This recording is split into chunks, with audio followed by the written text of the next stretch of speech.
Robert Louis Stevenson, L'île au trésor. Première partie, le vieux flibustier. Chapitre 5, la fin de l'aveugle.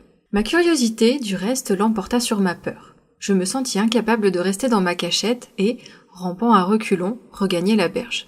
De là, dissimulé derrière une touffe de genêts, j'avais vu sur la route jusque devant notre porte. À peine étais-je installé que mes ennemis arrivèrent au nombre de 7 ou 8 en une course rapide et désordonnée. L'homme à la lanterne les précédait de quelques pas. 3 couraient de front, se tenant par la main, et, au milieu de ce trio, je devinais, malgré le brouillard, le mendiant aveugle. Un instant plus tard, sa voix me prouvait que je ne me trompais pas. « Enfoncez la porte !» cria-t-il. « On y va, monsieur !» répondirent 2 ou 3 des sacripants qui s'élancèrent vers l'amiral Benbow, suivis du porteur de lanterne.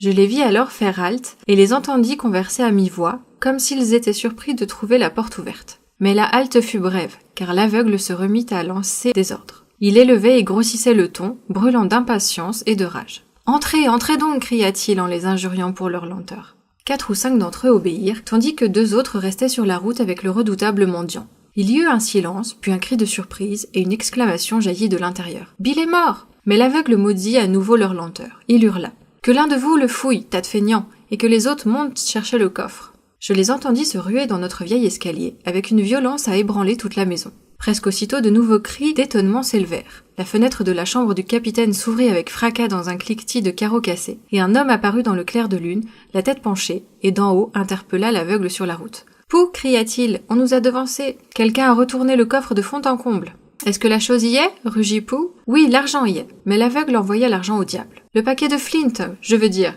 Nous ne le trouvons nulle part, répliqua l'individu. « Et ceux d'en bas, est-il sur Bill ?» cria de nouveau l'aveugle. Là-dessus, un autre personnage, probablement celui qui était resté en bas à fouiller le cadavre du capitaine, parut sur le seuil de l'auberge. « Bill a déjà été fouillé, ses poches sont vides. »« Ce sont ces gens de l'auberge, c'est le gamin. Que ne lui ai-je arraché les yeux ?» cria l'aveugle. « Ils étaient ici, il n'y a qu'un instant. La porte était verrouillée quand j'ai essayé d'entrer. Cherchez partout, garçons, et trouvez-les-moi. »« C'est juste, à preuve qu'ils ont laissé leur camoufle ici, » cria l'homme de la fenêtre. « Grouillez donc, chambardez la maison, mais trouvez-les-moi, » réitéra Pouh, en battant la route de sa canne.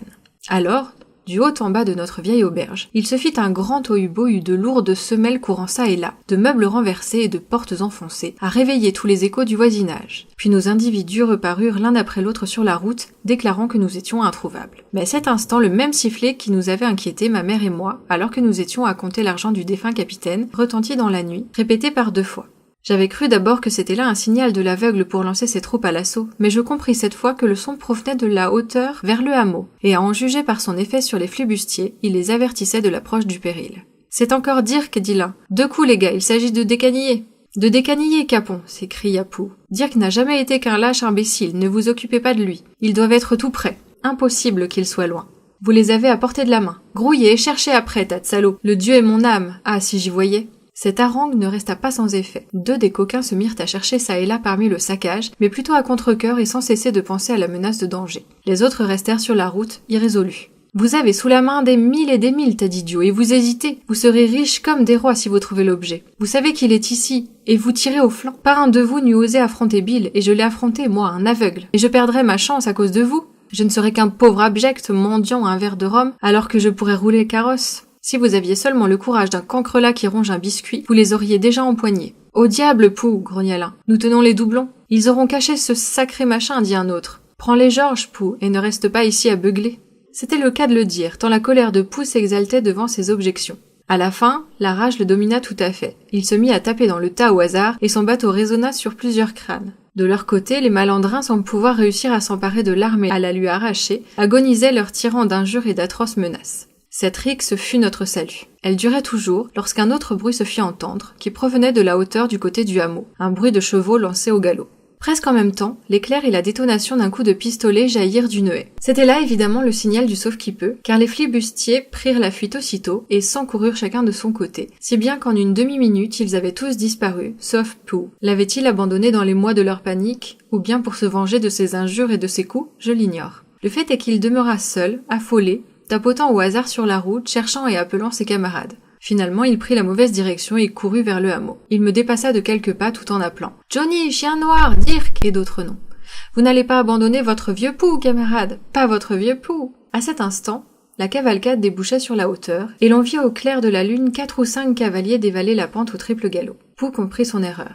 Avec un grand cri, il se détourna et courut droit au fossé dans lequel il s'abattit. Il se remit sur pied en 1 seconde et s'élança de nouveau, totalement affolé, en plein sous les sabots du cheval le plus proche. Le cavalier tenta de l'éviter, mais ce fut en vain. Avec un hurlement qui résonna dans la nuit, Pou tomba, et les 4 fers le heurtèrent et le martelèrent au passage. Il roula de côté, puis s'affaissa mollement, la face contre terre, et ne bougea plus. Je bondis en hélant les cavaliers. Ils s'étaient arrêtés au plus vite, horrifiés de l'accident. Je les reconnus bientôt. L'un, qui suivait les autres à distance, était ce gars du hameau qui avait couru chez le docteur Livesey. Les autres étaient des officiers de la douane qu'il avait rencontrés sur son chemin et qu'il avait eu le bon esprit de ramener aussitôt. Les bruits concernant le chasse-marée de la cale de Kit étaient parvenus aux oreilles de l'inspecteur Dance et l'avaient amené ce soir-là de notre côté. C'est à ce hasard que ma mère et moi nous dûmes d'échapper au trépas. Tout était mort, et bien mort. Quant à ma mère, une fois transportée au hameau, quelques gouttes d'eau froide et des sels eurent vite fait de la ranimer. Cependant, l'inspecteur galopait à toute vitesse jusqu'à la cale de Kit.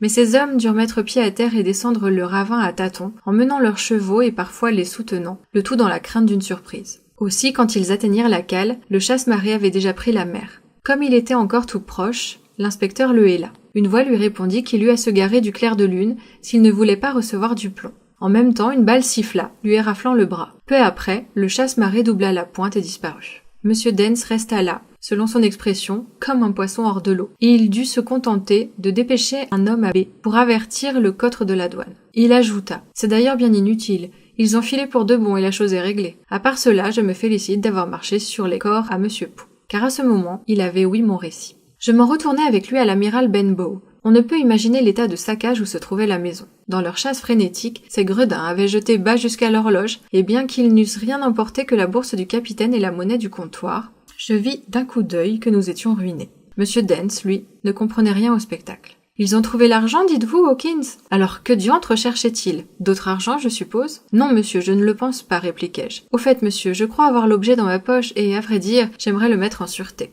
« Bien entendu, mon petit, c'est trop juste. Je vais le prendre, si vous voulez. Je songeais que peut-être le docteur Livesey, commençai-je. Parfaitement juste, approuva-t-il, parfaitement. C'est un galant homme et un magistrat. Et maintenant que j'y pense, je ferais bien d'aller de ce côté, moi aussi, pour rendre compte à lui ou au chevalier. Maître Pou est mort, après tout. Non pas que je le regrette, mais il est mort, voyez-vous, et les gens ne demanderaient pas mieux que de se servir de cela contre un officier des douanes de Sa Majesté. Or donc, Hawkins, si vous voulez, je vous emmène.